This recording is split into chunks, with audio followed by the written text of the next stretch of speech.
आइए बच्चों, मैं संजोता पाटिल आप सबको फिर से मेरे चैनल पे स्वागत करती हूँ।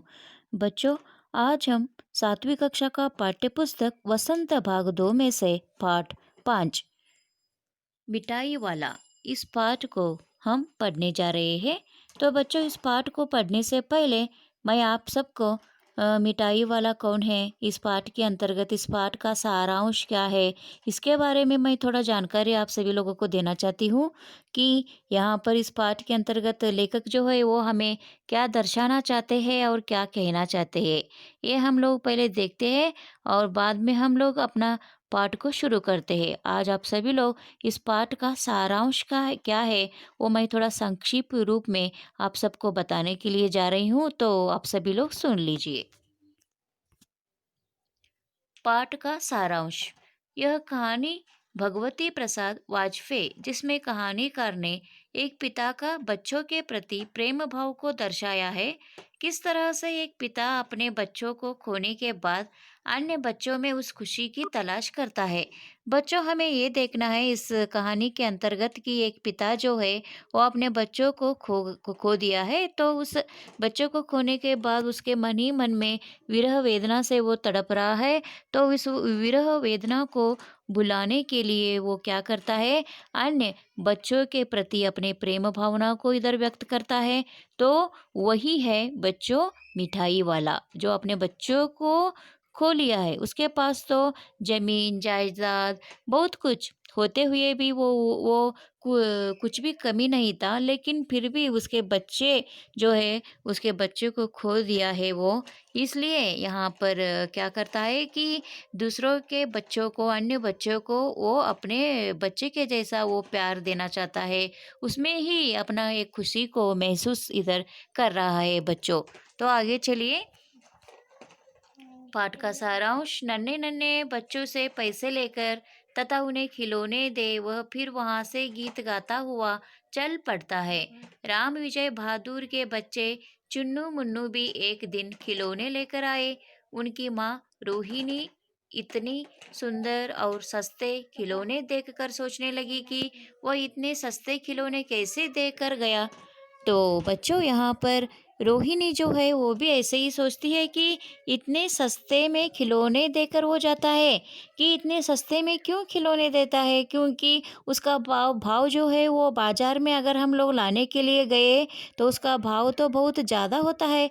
लेकिन यहाँ पर तो वो क्या 10 रुपए को मिलने वाले चीज़ों को वो सिर्फ कितने, उसका आधा भाग मीन्स वो 5 रुपए को ही देता है। बच्चों, मीन्स यहाँ पर रोहिणी भी जो है वो ऐसे सोचती है कि इतने सस्ते दाम में वो कैसे देकर जाता है हमें, क्यों देता है, इस प्रकार क्यों करता है वो खिलौने वाला, मीन्स वो मिठाई वाला ऐसा क्यों करता है करके वे भी सोचती है। तो बच्चों, इसके 6 महीने बाद नगर में किसी मधुर मुरली बजाकर बेचने वाले का समाचार शहर फैल गया। वह बहुत सस्ती मुरली बेचता था। रोहिणी उसकी आवाज़ सुनकर पहचान गई। ए, वही खिलौने वाला है। तो पहले खिलौने को बेचता था, अभी वो क्या क्या बेच रहा है इधर बच्चों, तो अभी वो मुरली बेच रहा है। तो 6 महीने के बाद फिर से वो क्या, वही व्यक्ति आ गया, तो मिठाई वाला आ गया। तो मुरली बजाकर वो क्या करता है बच्चों कि पूरे शहर में बहुत सस्ते दाम में मुरली बेचता है। तो रोहिणी भी क्या करती है, उसका आवाज़ सुनती है। आवाज़ सुनकर वो भी पहचान लेती है और झट से नीचे आती है। और वो वो तो सोचने लगती है कि वही खिलौने वाला है ये। एक बार आया था तो वो खिलौने सब सस्ते दाम में देकर गया था, वही खिलौने वाला आज क्या लेकर आया है, मुरली को लेकर आया है करके वे भी सोचती है। रोहिणी ने अपने पति के द्वारा इस मुरली वाले को बुलाया तथा अपने बच्चों के लिए मुरली खरीद ली। फिर उसे देख बच्चों का समूह खुश होकर उसके चारों तरफ इकट्ठा हो गए। मुरली वाले ने सभी बच्चों को देने के बाद उस बच्चे को भी मुफ्त में मुरली दी जिसके पास पैसे भी नहीं थे। देखिए बच्चों, यहाँ पर क्या करता है ये व्यक्ति जो है, ये मिठाई वाला, तो अभी मुरली सभी बेचता है। बेचने के बाद उसमें एक बच्चा जो है उसे मुफ्त में मुरली देता है, क्योंकि जिसके पास पैसे भी नहीं थे। तो कम से कम दामों में मुरलियों को बेचता है। और यहाँ पर मुरली कभी-कभी वो क्या पैसे न लेते हुए वैसे ही देकर चला जाता है बच्चों को। तो यहाँ पर रोहिणी सोचती है कि ऐसा क्यों करता होगा ये? क्या बात है? क्यों ऐसा ये करता है? क्योंकि कोई भी यहाँ पर मुरली बेचने वाला, खिलौने बेचने वाले अपने लिए कुछ ना कुछ क्या उसमें फ़ायदा होता है करके ही वे क्या करते हैं कि ऐसे वाले व्यापार करते हैं। लेकिन ये तो मुरली वाला अलग ही है, क्योंकि ये तो अपने व्यापार के बारे में थोड़ा भी सोचता नहीं है। वो क्या कोई पैसे दिया तो दिया, नहीं दिया तो नहीं। और क्या सस्ते दाम में वो क्या करता है बच्चों, सबको मुरली देकर जाता है। तो रोहिणी इधर बहुत परेशान हो जाती है, क्योंकि ये खिलौने वाला ऐसा क्यों करता है करके। इसके 8 मास बाद सर्दियों में एक मिठाई बेचने वाला गीत गाता हुआ आया। रोहिणी को इसका स्वर भी कुछ सुना हुआ सा लगा। वह अपनी छत से तुरंत नीचे आई। उसने मिठाई वाले को बुलाया। रोहिणी के पूछने पर उसने बताया कि वह इससे पहले खिलौने और मुरली बेचने आया था। देखिए बच्चों, यहाँ पर ये जो मिठाई वाला जो है कभी कभी खिलौने बेचता है, कभी कभी मुरली बेचता हुआ आता है, कभी कभी क्या मिठाई को बेचता हुआ आता है। लेकिन रोहिणी तो इधर इतना परेशान हो जाती है कि ये ऐसा क्यों करता है, वो भी सस्ते दाम में देकर जाता है। तो यहाँ पर तो उसका आवाज़ सुनते ही छत से नीचे कौन आती है, रोहिणी आ जाती है और पूछती है कि और भी आप एक बार पिछले बार 6 महीने से पहले, 8 महीने से पहले आप आए थे ना करके पूछती है। तो वो मिठाई वाला बोलता है कि हाँ जी, मैं तो इधर खिलौने बेचने को, मुरली बेचने को मैं तो आया था करके वो बोलता है। और आगे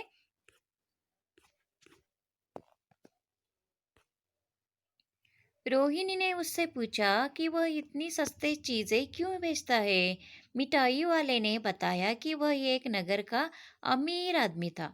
इसके 2 बच्चे और एक सुंदर पत्नी थी, लेकिन अब कुछ भी नहीं रहा।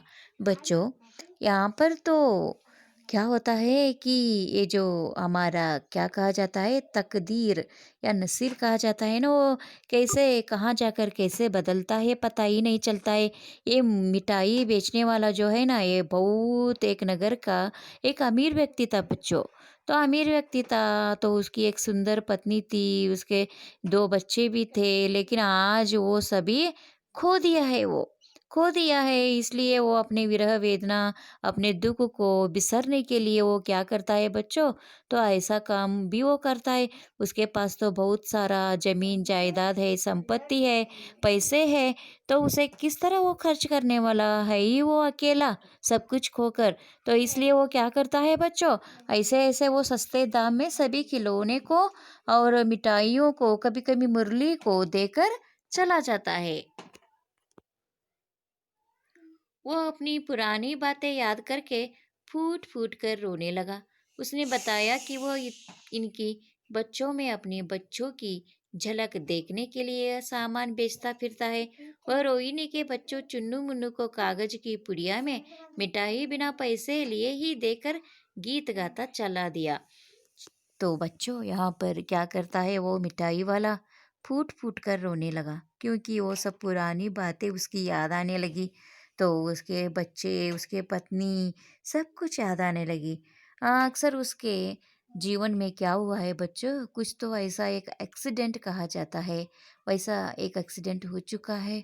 इसलिए वो अपना सब कुछ खो दिया है, लेकिन उसके पास बहुत सारा संपत्ति है बच्चों। वो सब याद करके रोता है। और चुन्नू-मुन्नू को क्या करता है वो, कि वैसे ही पुड़ियों में मिठाई देकर वो वहाँ से चला जाता है। तो ऐसे ही क्या है बच्चों इधर, कि इस मिठाई वाला, आप सभी लोग जो पढ़ने वाले हैं ना मिठाई वाला, इस कहानी के अंतर्गत इस पाठ का सारांश इतना ही है। मैं तो ज़रा आपको संक्षिप्त रूप में बताई हूँ। तो कल से हम लोग क्या करते हैं, इस पाठ को शुरू करते हैं। इस पाठ का शीर्षक भी आप सभी लोगों को समझ में आया होगा। तो कल से ही हम शुरू करते हैं। तब तक के लिए आप सभी लोगों को धन्यवाद, और इस सारांश को एक बार पढ़िए और इसके बारे में जानकारी लीजिए। तब तक के लिए आप सभी लोगों को धन्यवाद कहती हूँ।